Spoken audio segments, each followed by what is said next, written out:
श्री गणेशाय नमः।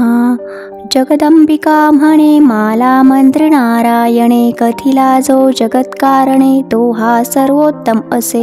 ओम नमो नमो भगवंता, नमोजी श्री स्वामी समर्था, स्मरणगामी दत्तनाथा, योगी मुनिजन वंदिता। श्री स्वामी समर्थ। नेहमीप्रमाणेच तुमचं आपल्या या विश्वास आणि अध्यात्म या चॅनलवरती अगदी मनापासून स्वामीमयाचं स्वागत आहे।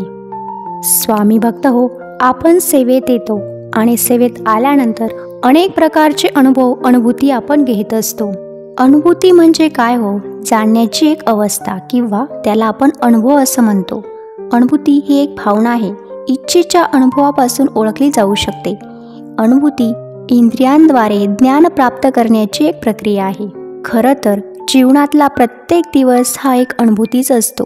आपण घेणारा श्वास ही देखील एक अनुभूतीच आहे। परंतु जेव्हा आपण अध्यात्माच्या वाटेवरती असतो किंवा स्वामी सेवेत येतो तेव्हा जो अनुभव असतो, ती अनुभूती असते, ती एक वेगळ्या प्रकारची असते, एका वेगळ्या पातळीवरती असते। आणि सेवेत आल्यानंतर प्रत्येक भक्ताला केव्हा ना केव्हा ही प्रचिती अनुभूती येत असते। अनुभूती हा शब्द अणु आणि भव या दोन शब्दांपासून बनला आहे। अणु म्हणजे तत्वदृश्य व भव म्हणजे होणे किंवा बनणे। तर अशा प्रकारे अनुभूती या शब्दाचा अर्थ होतो। स्वामी भक्त हो, आपण सेवेत आल्यानंतर आपण स्वामी सेवा घेतो, प्रदीपदादांकडून सेवा घेतो किंवा कोणाकडून तरी सेवा घेत असतो आणि सेवा करताना आपल्याला वेगवेगळ्या प्रकारच्या अनुभूती येतात। तर बऱ्याच भक्तांना असं वाटतं की स्वामींनी मला अनुभव दिला तर तुम्ही दुसऱ्याला सांगू नये का? तो सांगितल्याने स्वामी माऊली माझ्यावर कृपा करणार नाहीत का?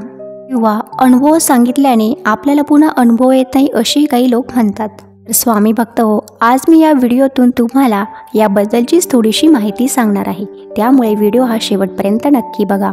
सुरुवात करण्याअगोदर मी स्वामी महाराजांना त्रिवार वंदन करते, गुरु आदरणीय प्रदीपदादा यांना कोटी कोटी प्रणाम करते आणि तुम्हा सर्वांना श्री स्वामी समर्थ म्हणते। तर स्वामी भक्त हो, बऱ्याच भक्तांना असं वाटतं की स्वामींनी माझ्यावर कृपा केली म्हणजेच काय, तर मला अनुभव दिला आणि म्हणूनच मी जीवनामध्ये चांगल्या गोष्टी अनुभवतोय किंवा याचा अनुभव मी घेऊ शकतोय किंवा घेऊ शकते।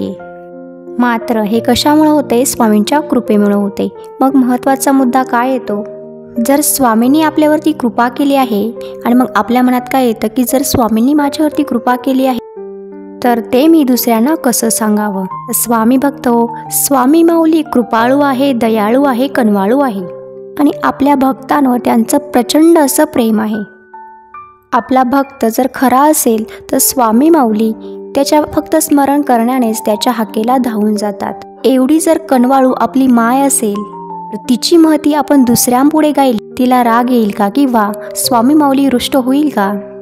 समजा जर आपल्या आईबद्दल आपण कोणाला चांगलं सांगितलं, आईची महती गायली, तर आई आपल्याला येऊन पाठीत धपाटा घालते का? किंवा ती आपल्याला मारते का? आपल्यावर रागवते का?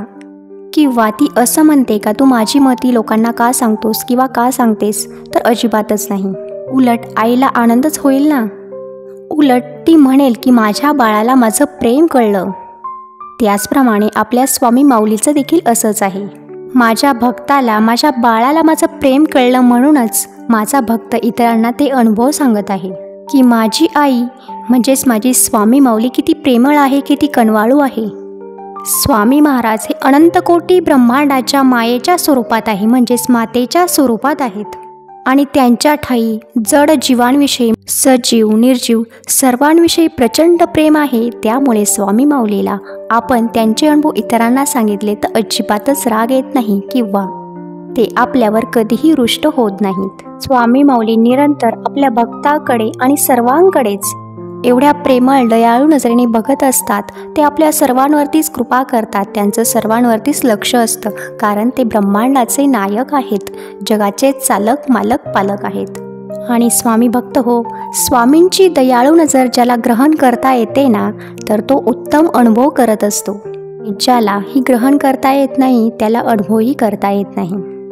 त्यामुळे स्वामी माऊलीने आपल्याला अनुभव दिला आणि तो आपण दुसऱ्यांना सांगितला तर स्वामी माऊली मला पुन्हा तसा अनुभव देणार नाही असं बिलकुल नाही। किंबहुना एखाद्या भक्तावरती, एखाद्या जीवावरती स्वामींनी कृपा केली, आपली कृपादृष्टी टाकली, त्यांना सुंदर असा अनुभव दिला, तर त्यांनी तो अवश्य दुसऱ्यांना सांगावा. तर तो का सांगावा? तर एखाद्याला काही समस्या असेल, म्हणजे दुसऱ्या जीवाला काही समस्या असेल, एखाद्या व्यक्तीला ती समस्या असेल, जर यांना जर अनुभव दिला तर स्वामी माऊली मला देखील अनुभव देतील अशी धारणा त्यांच्या मनामध्ये निर्माण होते. कुठेतरी स्वामी भक्तीची ओढ लागायला लागते आणि त्यांच्याही मनात असं येतं की जर मी स्वामी चरणांशी गेलो तर माझी ही समस्या नक्कीच सुटू शकते आणि मीही सेवा केली तर मलाही तसा अनुभव येऊ शकतो, अशी भावना एखाद्या भक्ताच्या मनात किंवा एखाद्या दुसऱ्या व्यक्तीच्या मनात निर्माण नक्कीच होऊ शकते. तर नकळतपणे आपल्याकडून ही सेवा घडून जाते, आपण दुसऱ्याला सांगतो आणि नकळतपणे ही सेवा आपल्याकडून होते. म्हणजेच काय, परोपकार घडत असतो आणि त्याच्यातून निश्चितपणे आपण पुण्य संचय करत असतो. उलट आलेला अनुभव सर्वांना सांगावा आणि तो अनुभव ऐकून जे काही लोक स्वामी चरणांपाशी येतील, स्वामींच्या भक्तीत रुजू होतील, स्वामींप्रती त्यांची श्रद्धा वाढेल, विश्वास वाढेल, तर जितक्या जास्त प्रमाणात वाढेल तितकं आपलं पुण्याचं पारडं हे जास्त भरत असतं. जेच काय, आपला पुण्य संचय होत असतो, आपल्याकडून परोपकार होत असतो आणि आपल्या जीवनाचे पुढील जे मार्ग आहेत ते उत्तम होतील, जे क्रमण आहे ते उत्तम होईल. मुळातच दत्त संप्रदायातील ही गुरु परंपरा म्हणा प्रचंड शक्तिशाली आहे. त्याला आपण विश्वाची प्रोटेक्शन एनर्जी असं म्हणू शकतो. तर याची अनुभूती प्रत्येकाने घ्यावी आणि अनुभूती आल्यानंतर ती सर्वांना सांगावी, आवर्जून सांगावी. ज्या ठिकाणी मन जाय माझे, त्या ठिकाणी निजरूप तुझे, मी ठेवितो मस्तक ज्या ठिकाणी, तेथे सद्गुरू चरण तुमचे दोन्ही, तेथे सद्गुरू चरण तुमचे दोन्ही. झालेली सेवा स्वामींच्या चरणी अर्पण करते आणि तुम्हा सर्वांना आता श्री स्वामी समर्थ म्हणते. भेटूया पुढील व्हिडिओमध्ये. तोपर्यंत सर्वांनी काळजी घ्या, आनंदात राहा.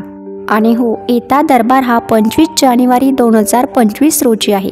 त्यासाठी तुम्हाला जर प्रश्नोत्तरासाठी यायचं असेल तर तुम्ही 24 जानेवारी 2025 रोजी मठामध्ये यायचं आहे. मठामध्ये आदल्या दिवशी नावनोंदणी करावी लागते. येताना सोबत आधार कार्ड नक्की आणायचं आहे. मठामध्ये जेवणाची, राहण्याची आणि नाश्त्याची विनामूल्य सोय प्रदीपदादांनी केलेली असते. तुम्ही फक्त तुमच्या प्रश्नावरती सेवा घेण्यासाठी वेळात वेळ काढून यायचं आहे. 2-3 दिवसाच्या तयारीने मठामध्ये यायचं आहे. आपल्या मठाचा पत्ता आहे श्री अनंतकोटी ब्रह्मांड नायक श्री स्वामी समर्थ महाराज मठ, नांदूर शिंगोटे, पळसखेडे रोड, पुणे नाशिक हायवे, तालुका सिन्नर, जिल्हा नाशिक.